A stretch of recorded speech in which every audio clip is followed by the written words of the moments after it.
esse lugar aqui é o Monte das Bem-aventuranças. Ou seja, esse é o lugar onde Jesus pregou o famoso discurso, né, das bem-aventuranças. Bem-aventurados os pobres de espírito, bem-aventurados os puros de coração, etc. E tal. Então eu quero lembrar para vocês o seguinte: esse discurso não foi só o discurso das bem-aventuranças. O discurso das bem-aventuranças é uma pregação relativamente longa, onde Jesus falou muito mais coisas que só as bem-aventuranças.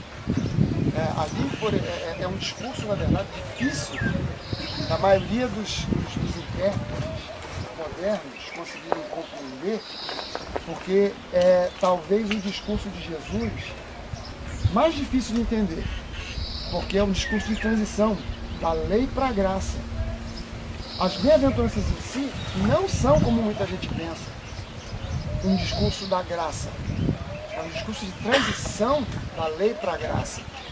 Então ele vai falar muita coisa ali que tem a ver com a lei e algumas outras poucas coisas que tem a ver com a graça, porque o discurso ele começa com uma ênfase muito forte na lei para terminar com uma ênfase muito forte na graça. Então você vai encontrar nesse discurso Jesus dizendo, por exemplo, se você simplesmente olhar para a mulher do seu próximo com um olhar malicioso, você já adulterou. Esse é o padrão divino da lei. O padrão humano da lei não, eu apenas olhei. Mas o padrão divino, o padrão da lei, por isso a Bíblia diz que a lei foi dada não para resolver o problema do pecado, mas para evidenciar o pecado. Para que o homem chegue à conclusão, cara, eu realmente não consigo cumprir isso aqui. Porque, quer dizer, basta olhar para a mulher do meu próximo com um olhar malicioso e eu já adulterei? Basta eu olhar para um bem de um próximo e eu já roubei? Basta eu ter alguma coisa no meu coração contra alguém e eu já me tornei um assassino? Então isso aí, caramba, está num nível que não dá para ninguém, não dá para mim e não dá para ninguém.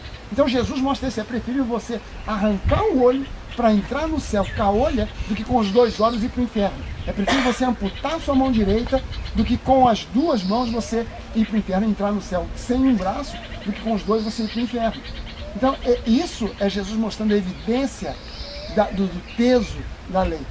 Jesus chega no final do discurso e aí ele vai dizer para você: não andem ansiosos de coisa alguma, porque o Pai de vocês sabe do que vocês precisam. Isso é graça. Amém, Jesus. Amém. Não andem ansiosos de coisa alguma. Porque vocês olhem só as aves do céu. Se você vai olhar aqui, você vai ver um monte de pássaro. Toda hora tem pássaro aqui. Você já está ouvindo aqui, ó. Você já ouve o canto de pássaro. Toda hora você vai ver pássaro passando para lá e para cá. E Jesus aponta para um desses pássaros para dizer: olha, dá uma olhada nesses pássaros. Eles não semeiam, eles não colhem, mas não falta comida para eles todo dia. Todo dia eles têm que comer. Dê uma olhada nessas flores. Eu vi aqui a gente caminhando, muita gente comentando: olha só que flores lindas, olha só as cores dessas flores e tal. E Jesus fala: dá uma olhada só nas flores dos campos. A gente fala muito dos lírios, né? Mas mais especificamente Jesus estava dizendo: dê uma olhada nas flores. Olha só como elas são tão maravilhosas. Mas nem Salomão, em toda a sua glória, se vestiu como uma delas. Se Deus trata assim as flores que hoje estão aqui, e amanhã o sol, né, faz com que a própria estação, né, a virada da estação, né, faz com que a flor seque, murche e vá para o fogo, vai virar cinza. Se Deus fez isso com as plantas, não vai fazer como é que ele não vai cuidar de vocês? Isso é graça. Então é um discurso muito extenso que vai de uma ponta da lei até chegar a uma outra ponta, que é a graça. Ele começa com o peso da lei. Você olhou, o padrão humano é uma coisa, o homem tentando se adequar à lei. Mas o padrão, Jesus mostra, o padrão da lei não é esse que o homem fez, tentando adequar as coisas, dar um jeitinho. O padrão é o seguinte: olhou, já adulterou, cobiçou, já roubou, odiou, já assassinou. Então quem é que aguenta isso? Cara, não tem como. Eu preciso de um Salvador. Eu preciso de alguém que seja um intercessor. Graça é o que ele oferece para nós através do sacrifício da cruz. Por isso a gente trouxe para celebrar aqui nesse lugar, onde Jesus fez esse discurso. Quando você lembre-se do seguinte: Jesus aqui, ele mostra a força da lei, o peso da lei. Ele vai mostrando agora o alívio da graça. E quando Jesus desce essa colina aqui, quando ele chega lá embaixo, ele vai na direção de Cafarnaum, quando ele chega lá embaixo, a primeira pessoa com quem ele tem contato é um leproso, que não deveria estar ali, que não poderia estar ali, que se fosse descoberto ia ser morto por apedrejamento. E esse leproso, com toda a coragem do mundo, ele se revela a Jesus, ele aparece para Jesus, ele se prostra diante de Jesus e ele pede: Jesus, se você quiser, eu sei que você pode me curar. E é interessante que o leproso não podia ter contato com ninguém, porque, de acordo com a lei, quem tocasse num leproso se tornava impuro. Tinha que passar por um processo de purificação, um ritual muito complicado, que levava dias. E aí Jesus, agora que todo mundo que encontrasse com esse leproso corria dele, Jesus, ele faz o oposto. Ele toca no leproso e imediatamente o leproso fica curado. Ou seja, na lei, o impuro tornava o puro impuro. Mas Jesus, agora mostrando a graça, ele toca no impuro e o impuro se torna puro. Por isso Jesus não tinha medo de frequentar certos lugares, onde as pessoas tinham medo de ir se tornarem impuras. Porque Jesus sabia o seguinte: não é o ambiente que vai tornar o crente impuro, mas é o crente puro que torna o ambiente puro. Aqui é um ambiente de santidade, aqui é um ambiente de pureza, aqui é um ambiente de memórias maravilhosas, tanto do Novo Testamento quanto do Antigo. Memórias fantásticas, maravilhosas, que construíram uma igreja linda. A gente aqui tem um lugar das bem-aventuranças, coisa maravilhosa. Aqui tudo é puro, mas se você e eu estivermos num lugar onde está lotado de prostitutas, drogados, corrupção, nós tornamos aquele lugar um lugar santo. E essa é a força do evangelismo. Essa é a força do evangelho. É nós não termos medo do mundo, nós temos a ousadia que Jesus tinha de andar onde ninguém mais queria andar, de chegar onde ninguém mais queria chegar, de ter contato com pessoas que ninguém mais queria ter, de conversar com pessoas que ninguém queria conversar, de tocar em pessoas e abraçar pessoas que ninguém queria tocar ou abraçar, e que ainda hoje não querem, porque a religiosidade faz isso com o ser humano. A pessoa se torna religiosa, não, você é pecador, eu sou santo, você lá e eu cá. Mas quando você abraça o Espírito de Cristo, cara, quem é você? Quem é você? A pergunta que o anjo fez a Jacó: quem você é? Qual o seu nome?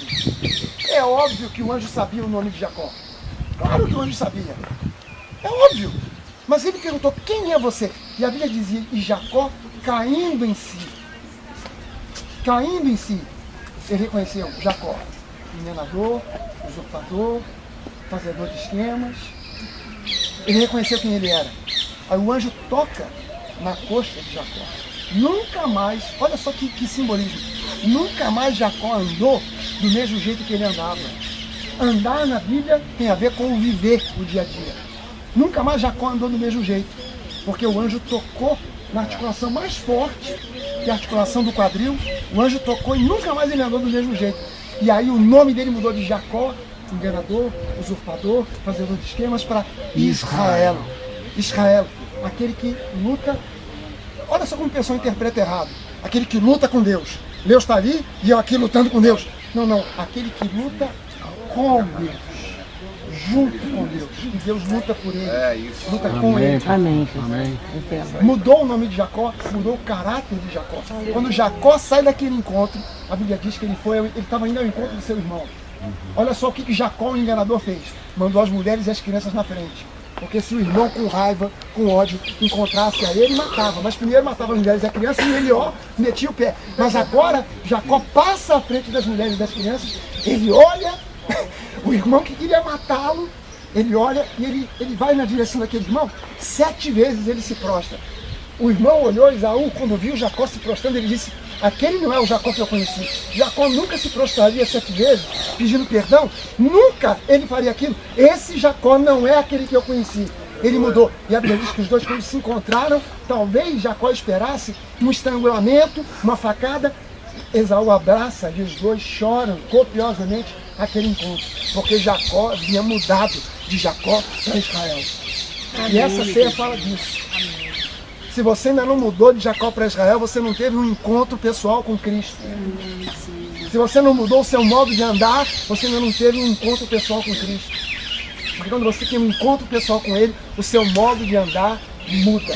A sua maneira de viver muda. Os seus relacionamentos mudam. A sua linguagem muda. Tudo em você muda porque você teve um encontro com aquele que te muda não por força, não por causa de mandamentos, de ordenanças, mas por causa de simplesmente Ele ser a presença que agora habita em você.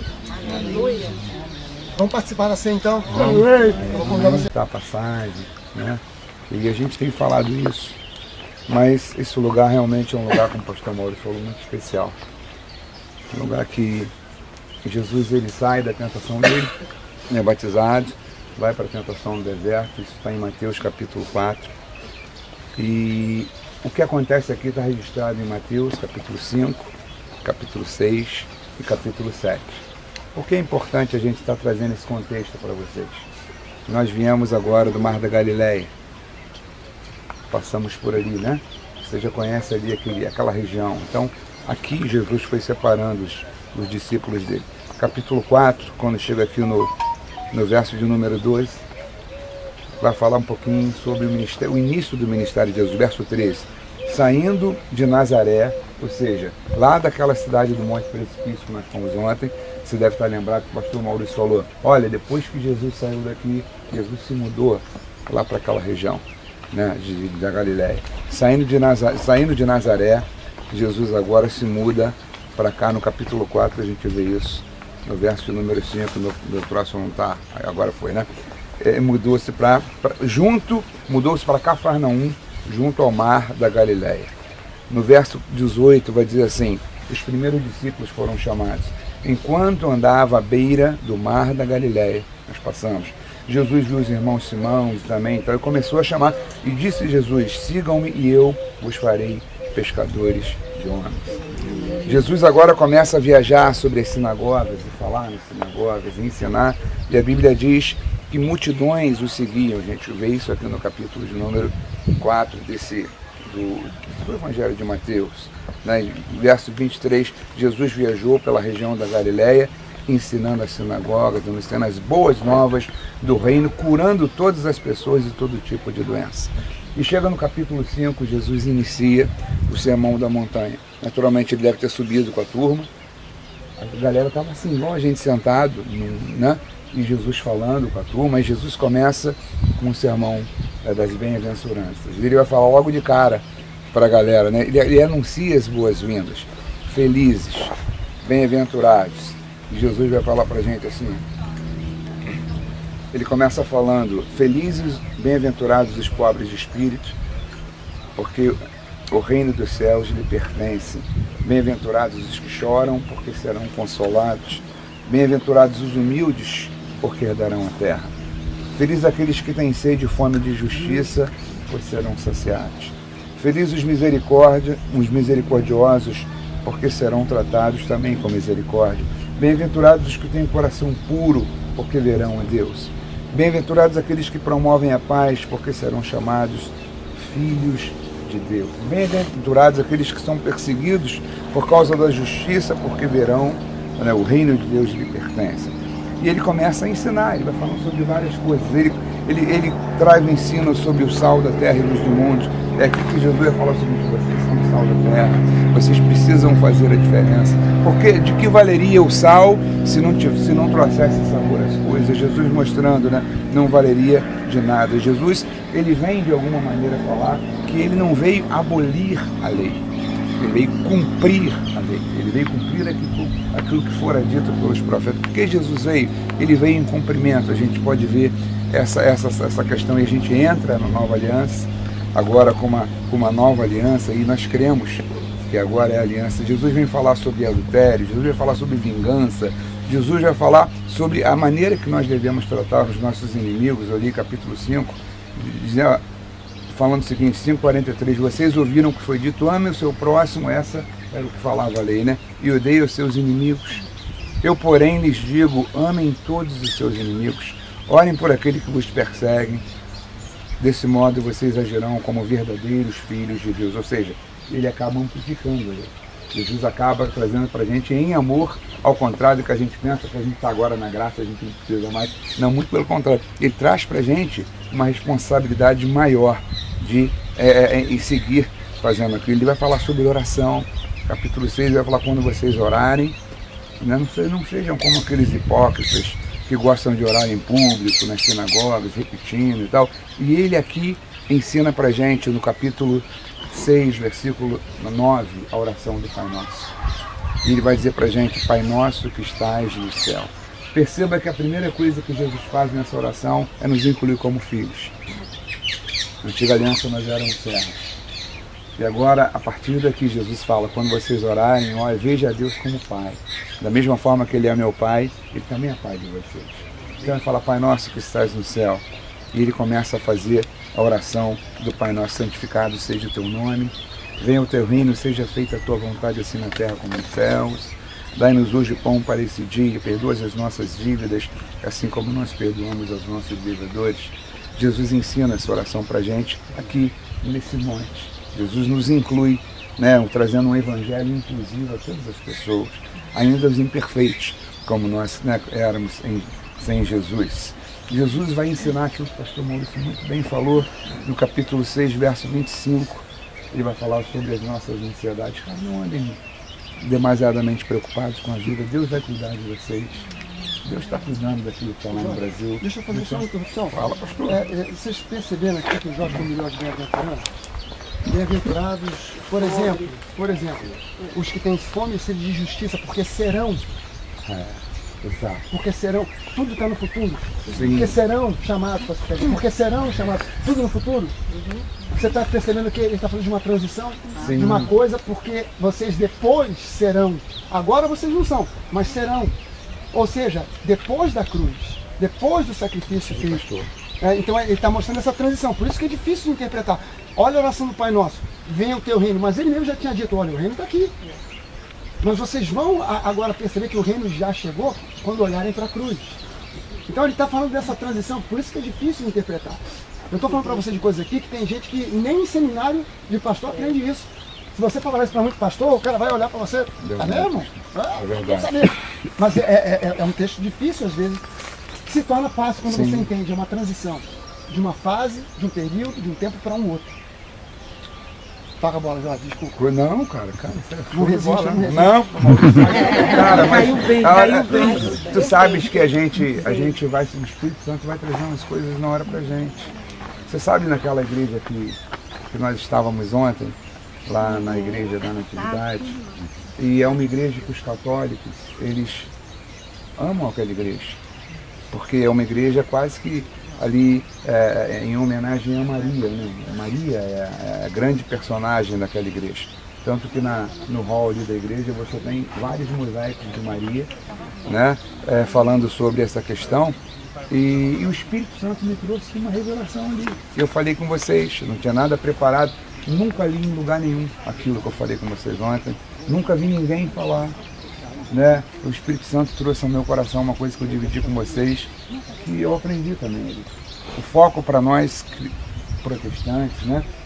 Se para o católico o foco é Maria, cara, para a gente a igreja é um marco da chegada de um tempo novo, chegada da nova aliança. Foi quando Deus fala assim, né, cara, é agora, hoje é o tempo. E o cumprimento de todas as profecias foram ali. Na verdade, estava começando a nascer. Deus falou, é aqui, esse é o marco inicial. As coisas começaram ali. Então, isso que o pastor Maurício está fazendo, a gente vai fazer sempre. Eu vou estar fazendo com a pastora Denise, né? Porque o Espírito Santo vai trazendo isso e enriquece tanto a gente. A gente não está aqui com a proposta, como o pastor Maurício falou, né? De fazer de você um teólogo. Não, a gente está aqui querendo trazer um vinho fresco para você da parte de Deus. E o Espírito Santo, ele está aqui com a gente, né? Nos abençoando e nos ensinando. Na verdade, a gente está sendo ensinado pelo Espírito Santo aqui também. Aí no capítulo 7, o meu telefone toda hora apaga. Jesus, olhem pelo... Próximo, tá? Vamos lá. Beleza. E ele vai falar pra gente, Jesus vai falar pra gente, ele vai combater uma coisa muito usual no tempo que ele combateu o seu ministério, falar sobre julgamento. Cara, não julguem as pessoas para que vocês não sejam julgados. Existia uma classe religiosa na época que julgava as pessoas. as orações eram feitas, né, para mostrar a pessoa. Muitas vezes as ofertas eram dadas para você dizer que deu uma oferta. E Jesus vai falar, cara, não façam isso. Não se preocupem tanto com o seu vizinho, né? Olhe para si mesmo, olhe para dentro de você, né? Procure, né, corrigir aquilo que você precisa corrigir na tua vida e vai tocando a vida. Jesus vai falar para a gente de uma oração de maneira diferente. Quando ele fala no capítulo 7, ele vai falar para a gente, olha, peçam e receberão. Ou pedir e dar-se-vos-á em outra tradução. Procurem, né, e vocês encontrarão. Batam a porta e a porta lhes será aberta, porque todo aquele que pede, recebe, e todos aqueles que procuram, encontram. Né? Se você, aí ele faz uma analogia, cara, porque se o seu filho, você que é pai, ou você que é mãe, se a sua filha, o seu filho lhe pedir pão, você vai dar uma pedra para essa pessoa. Né? Ou se alguém lhe pedir um peixe, são os seus filhos, você vai dar uma cobra para essa pessoa. Portanto, se vocês que são maus, no sentido de imperfeitos, cara, se vocês sabem dar bons presentes aos seus filhos, quanto mais o vosso Pai que está no céu. Cara, ele vai te cobrir de bênção e vai conceder tudo aquilo que vocês pedirem. Então você pode pedir. E depois disso, Jesus sai daqui. Na verdade, esses são capítulos que falam de ensino de Jesus. O maior ensino está aqui registrado. E depois daqui, Jesus, Mateus registra a partir do capítulo 8, Jesus entra numa fase puramente prática, onde ele vai agora colocar em prática tudo que ele falou aqui. Ele já sai curando meio mundo, já sai daqui, desce, cura sogra de Pedro, cura o servo centurião, cura o leproso. Ele já está fazendo a lenha, colocando em prática tudo aquilo que ele mesmo disse, que se propõe, tudo aquilo que os profetas lá atrás disseram que Jesus ia fazer. Tá bom? Deus abençoe. Minha colaboração de hoje é para você. Em 1920 e pouco chegam aqui os franciscanos, ok? E os franciscanos querem construir uma igreja aqui e eles vão trazer o arquiteto deles. O arquiteto deles é um frei chamado Antonio Berluzzi, ok? Ele faz aqui uma coisa genial. Ele vai construir várias igrejas em Israel, mas a igreja que ele constrói aqui é muito, muito especial, ok? O homem é um padre franciscano, mas o homem também é artista. E o homem conhece a Bíblia bem, e o homem tem uma ideia que pessoas que vão chegar dentro da igreja dele, que são igrejas memoriais, vão sentir parte da história, ok? Isso ele faz em cada igreja que ele está, e cada um tem outra ideia, mas aqui ele faz coisa muito especial. Ele chega aqui com o texto, ele está lendo Bem-aventurados, ok?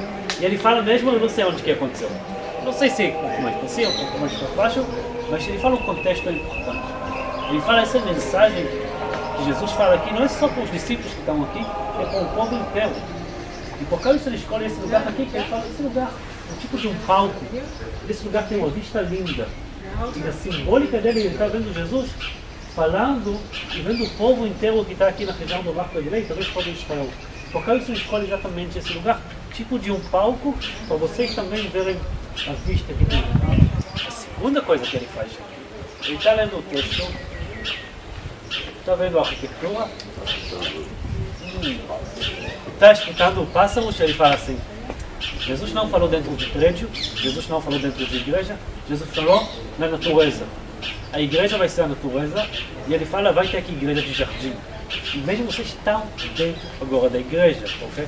A grade que está aqui, a portão que está lá, é a entrada para a igreja, ou seja, estão dentro da igreja dele, ok? E mesmo a igreja tem um jardim muito grande, e a ideia dele é que vocês vão chegar aqui, não importa que católicos, ortodoxos, evangélicos, e vão fazer o culto de vocês na natureza. E o que vocês fizeram lá é a ideia dele, ok? A ideia dele é que vocês vão sentar nas pedras, ninguém que vocês sentaram, sentir o frio, sentir o vento, sentir o calor, ouvir os pássaros e ficar perto da história, ok?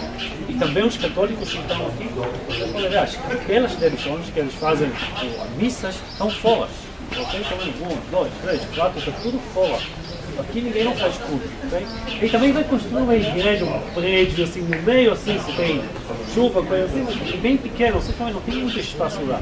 A ideia dele é que cada um vai chegar aqui e vai se espalhar, vai meditar, vai pensar sobre as bem-aventurados, vai fazer o culto dele qualquer um, na natureza, já vista, ok? Então mesmo convido vocês, se vocês querem visitar a igreja, eu falo que vocês já estão dentro da igreja, pode também estar dentro do prédio, muito, muito bonito, mas também ofereço a vocês, então, passear aqui, mesmo uma coisa muito, muito especial. Então aproveita um lugar e a gente vai se encontrar na entrada em 10? 15 minutos. Então, daqui a 15 minutos. 11h30 a gente está lá.